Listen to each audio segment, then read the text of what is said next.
Ola, boas tardes. Imos comezar hoxe coa unidade 8, que é o salario e a nómina. Pero antes de comezar con este tema, quero vos explicar que, debido ás circunstancias actuais, a que non podemos ir a clase e non vos podo explicar isto en persoa, e imos un pouquiño mal de tempo porque nos está levando máis tempo facer as cousas na modalidade de distancia. Pois imos recortar un pouquiño os contidos neste tema e ímonos quedar cos criterios de avaliación que considero máis importantes para traballalos correctamente. En vez de abarcar moito, pois imos intentar abarcar un pouco menos e traballar un pouco mellor. Veredes que este tema, o salario a nómina, en principio tiña 4 criterios de avaliación, que son estes 4. Analizouse o recibo de salarios e identificaronse os principais elementos que integran. O 2.13 confeccionouse o recibo de salarios, que é un criterio que tiven que crear eu porque non existe no currículo. O 2.14, que tamén o creei eu, que determinaron as garantías do salario, realizouse o cálculo das contías garantidas, algúns supostos prácticos. E o 3.1, calcularon as bases de cotización dunha persoa traballadora e as cotas correspondentes a ela e a empresa. Destes 4 criterios de avaliación, imos, como xa vos puxen na aula virtual, imos eliminar un criterio que é o 2.14, que determinaron as garantías do salario e realizouse o cálculo das contías garantidas en algúns supostos prácticos. Aquí o que íbamos ver, basicamente, bueno, está no vosso libro, nas páxinas 135 e nada máis, 135. Aí explicamos un pouquiño que o salario mínimo interprofesional non é embargable e despois o que vos ia explicar era pois, o artigo 607 da Lei de Enxuizamento Civil, onde vos explica que parte do salario dunha persoa se pode embargar cando ten débedas. De acordo? Entón, esta parte imola saltar.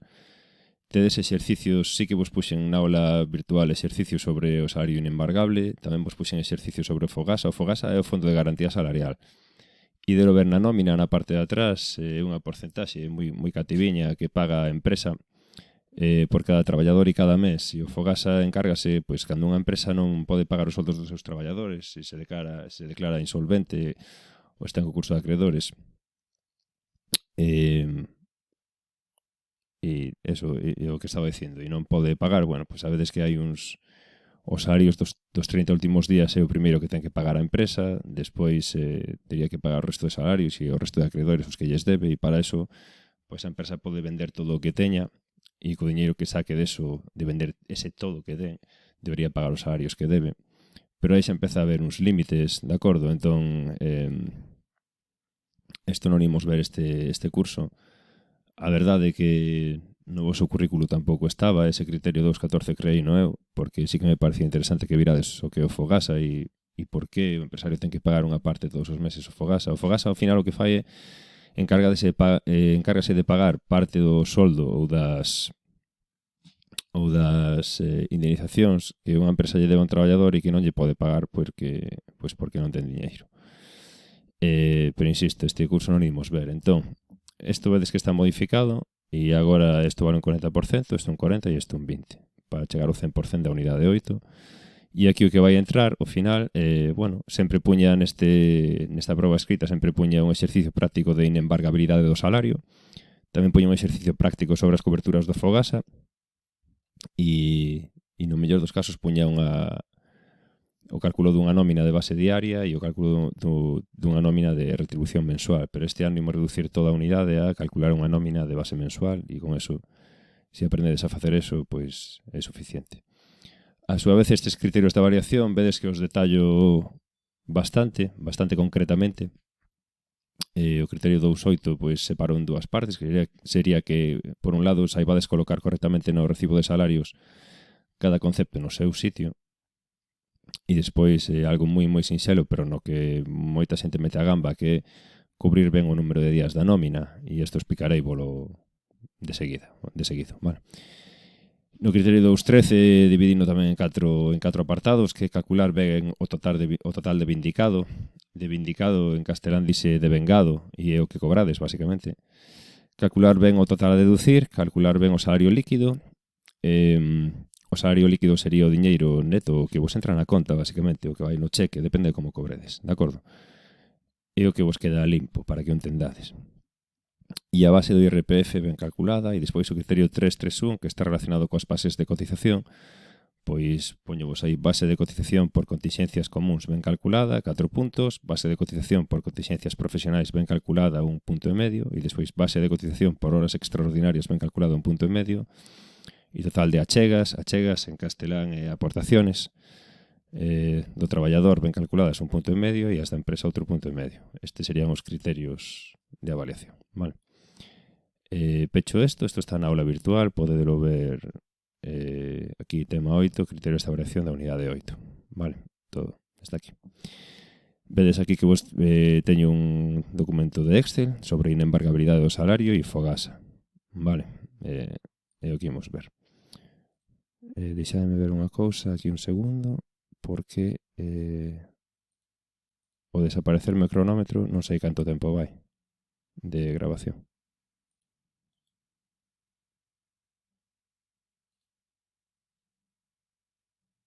Vale, non sei canto tempo vai. Bueno, dou por feito que seguimos grabando.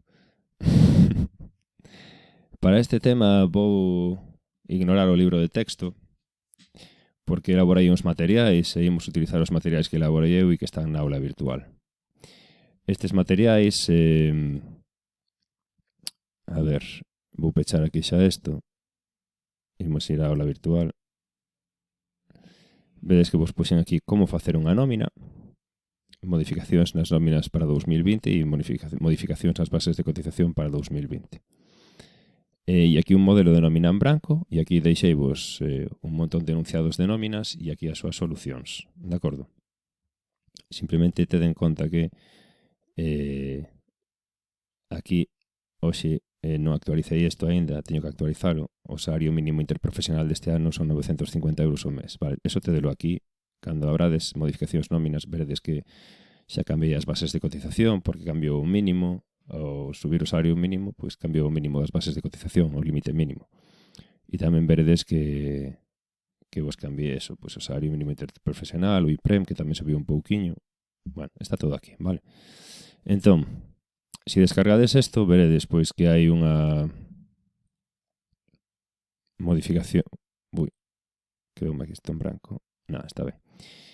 Tedes este recibo de salarios e o que imos utilizar para facer a proba escrita desta unidade. Vedes que aquí se pode escribir.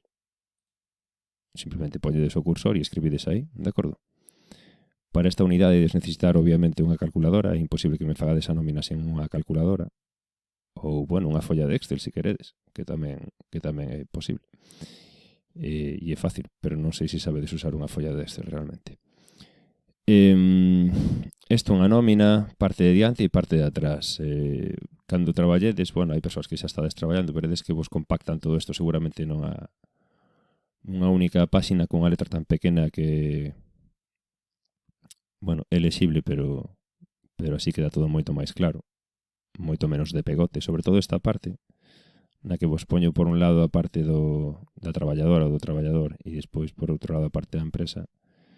Un recibo de salarios de empresa, como os que podedes estar acostumados a ver, é sempre un pegote, un auténtico pegote. Entón, vou vos explicar o que é isto, que é o recibo de salarios, vou vos explicar tamén as modificacións que houve nas nóminas este ano. Vedes, aquí tedes pois as bases de cotización para o ano 2020. Van por grupos profesionais, explicarei vos todo isto tamén. Os topes das bases de cotización por accidente de traballo e enfermidade profesional, o sea, por contingencias profesionais. Aquí poño vos os tipos que hai, vale, o que paga a empresa e o que paga cada traballadora ou cada traballador. Vedes que as porcentaxes da empresa son moi altas, as da traballadora ou traballador son moito máis baixiñas. O salario mínimo interprofesional para 2020, que son 31,66 € por día, 950 € ao mes, son 13.300 € ao ano, son 14 pagas, vale? O IPREM, que é o indicador público da renda de efectos múltiples, digamos que este é un indicador que se utiliza para determinadas prestacións, vale? Tómase como referencia para o cálculo de determinadas prestacións. E despois unhas modificacións que houbo nas bases de cotización. De acordo? Tamén vos explicarei que son unha páxina. Máis cousas que temos este documento que vos fixen para a clase. A ver, lendo este documento, que se chama Como facer unha nómina, debería de ser capaces todos e todas de facer unha nómina por vos mesmos e por vos mesmas, vale? Vou explicando pasiño a pasiño. Pois mirade, poñovos esta parte que é o encabezamento da nómina e explícovos que hai que escribir no encabezamento da nómina. Poñemos a parte das reivindicacións, o sea, o que cobro. E explícovos a continuación que é todo isto, que significa todo isto. Vale, como paso os datos aquí. Poñovos a continuación as deduccións e explícovos que son as deduccións, cales son. Explícovos aquí como se calcula a base de cotización por contingencias comuns. Contingencias comuns son accidentes que non son de traballo e enfermidades que non son profesionais, de acordo? Poñovos por aquí tamén. Bueno, aquí tedes un enlace, pero non lle fagades moito caso, porque a web da Seguridade Social, digamos que a xente que actualiza esta web non é a máis rápida do mundo, de acordo? Entón, ainda teñen sen actualizar as bases mínimas. Pero están no documento este que vos pasei, están aquí. Vale. Cando nos calculemos, cando vexades a primeira nómina e calculemos as bases de cotización da traballadora ou do traballador, veredes que sempre ten que estar esa base entre o mínimo, por exemplo, digamos que o grupo 4, oficial administrativo. A base que nos día ten que estar entre 1108,33 e 4070,10. Se non está no mínimo, ou se non está no mínimo, se non está entre estas dúas cantidades, xa vos explicarei despois que temos que facer, vale? Bueno, ou despois ou agora xa é moi fácil. Se está por debaixo desto, para calcular a cota do traballador ou a cota da empresa, teño que coller esta base. E se está por riba desto a base, non podo coller máis que isto para calcular as porcentaxes. Pero isto xa vos explicarei despois con todo o luxo de detalles. Estaba aquí. Explico-vos entón como facer a base de contingencias comuns, como facer a base de contingencias profesionais, que isto é moi fácil, pero depende de que teñades a anterior ben calculada. Se a anterior está mal calculada, esta tamén vai estar mal, vale? Explico-vos como calcular a base de horas extras, que isto é simplemente apuntar o que se cobra por horas extras. E despois explico-vos o resto das deduccións que temos. De acordo? Explico-vos a calcular a base do IRPF tamén. Falo-vos aquí un pouquinho dos produtos recibidos en especie, que serán como máximo 30% do total do meu soldo bruto.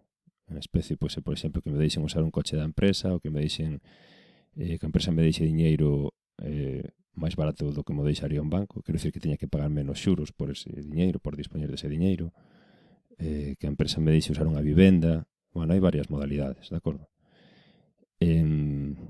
E despois explico-vos o que son os cadriños de atrás. Onde está sombreado non hai que escribir. E na nómina que vos deixo, que é esta, na parte de atrás, onde vedes que hai rayiñas, vedes aquí, aquí, aquí e aquí abaixo, aí non se escribe, vale? Non metades a gamba aí non se escribe nada. E pouco máis. Con isto temos coberto o recibo de salarios. De acordo? Entón, a proba escrita desta unidade vai ser simplemente que fagades unha nómina. Unha nómina ou dúas de base mensual. Non van ser especialmente complicadas, non se pretende que sexades non ides traballar unha xestoría. E nada máis. Vou parar aquí este vídeo, se podo, porque me desapareceu o cronómetro nada máis empezar. E enseguida, no seguinte, xa vos empezo a explicar a nómina dende arriba de todo. Para isto vou necesitar que abrades na aula virtual os enunciados das nóminas, collades a nómina número 1 e imos ir traballando a través dese recibo de salarios, a través desa nómina. De acordo? Moi ben, vémonos.